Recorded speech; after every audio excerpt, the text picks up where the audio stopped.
हर हर महादेव। महादेव के भक्त शर्मा जी के चैनल पर आप सभी का स्वागत है। आज हम ज्योतिया व्रत माताएं करती हैं, वो कैसे करती हैं और उसकी पूजा विधि, कथा सब आपको सुनाने जा रहे हैं। वीडियो अच्छी लगेगी तो प्यारा सा लाइक दे दीजिएगा।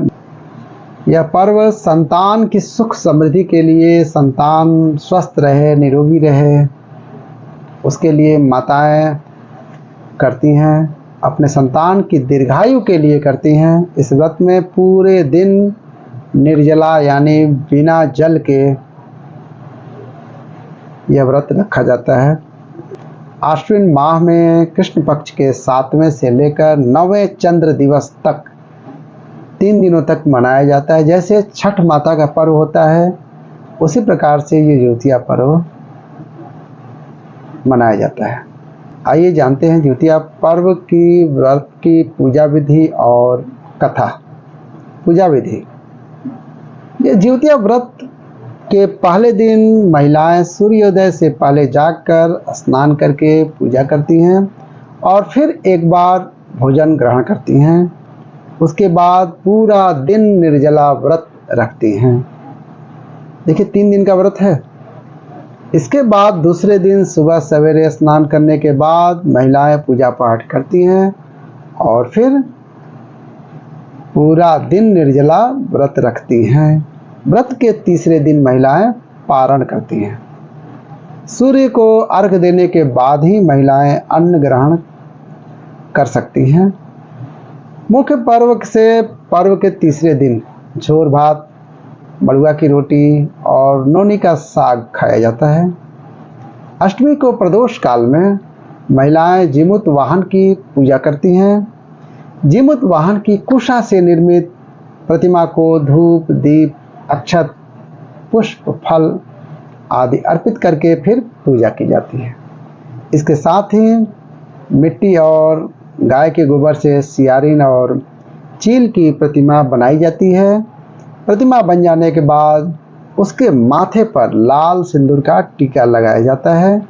पूजन समाप्त होने के बाद जीवित पुत्र का व्रत की कथा सुनी जाती है।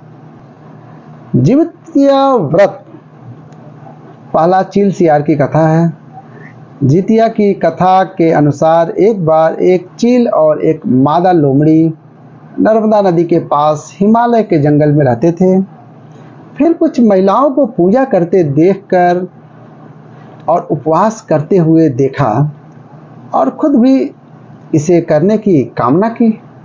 उपवास के दौरान लोमड़ी को बहुत भूख लग गई और वह जाकर चुपके से मरे हुए जानवर को खा लिया। दूसरी ओर चील ने पूरे समर्पण के साथ व्रत का पालन किया और उसे पूरा किया। अगले जन्म में दोनों ने मनुष्य के रूप में जन्म लिया। चील के कई पुत्र हुए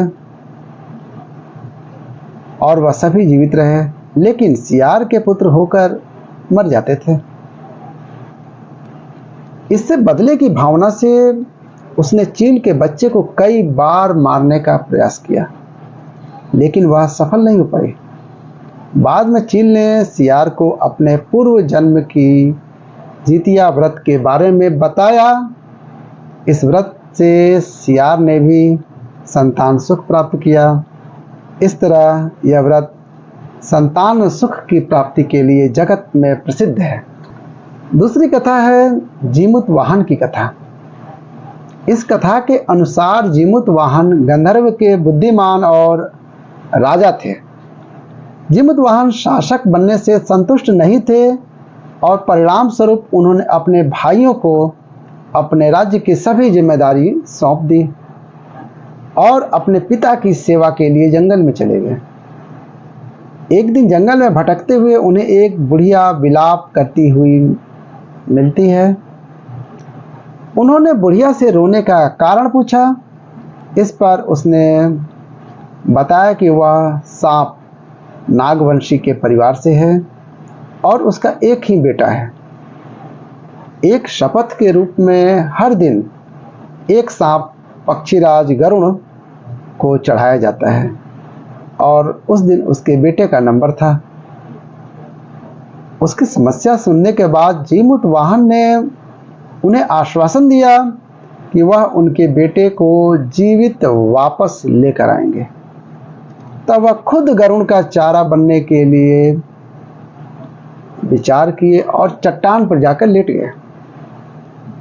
तब गरुड़ आता है और अपनी उंगलियों से लाल कपड़े से ढके हुए जीमूत वाहन को पकड़कर चट्टान पर चढ़ जाता है।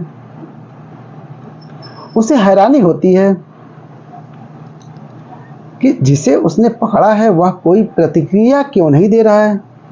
जैसे सांप को पकड़ता तो सांप छटपटाता ना, लेकिन जीमूत वाहन ने उस बुढ़िया के बच्चे को बचाने के लिए चट्टान पर चले गए थे और लाल कपड़ा ढक के सो गए थे। जब गरुड़ ने उनको पकड़ के ले गया तो चट्टान पर जब रखा तो कोई प्रतिक्रिया जब नहीं हुई, तब उसे कहा कि ये प्रतिक्रिया क्यों नहीं दे रहे हैं। तब वह जीमूत वाहन से उनके बारे में पूछता है।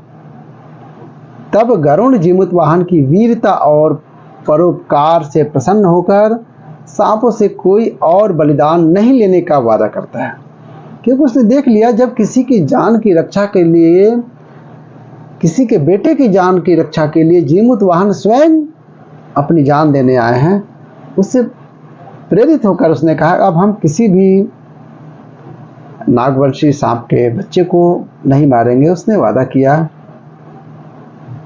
मान्यता है कि तभी से संतान की लंबी उम्र और कल्याण के लिए जीतिया व्रत किया जाने लगा। तीसरी कथा छोटी सी कथा है, ये महाभारत से है। महाभारत युद्ध में पिता की मृत्यु के बाद अश्वत्थामा बहुत क्रोधित था।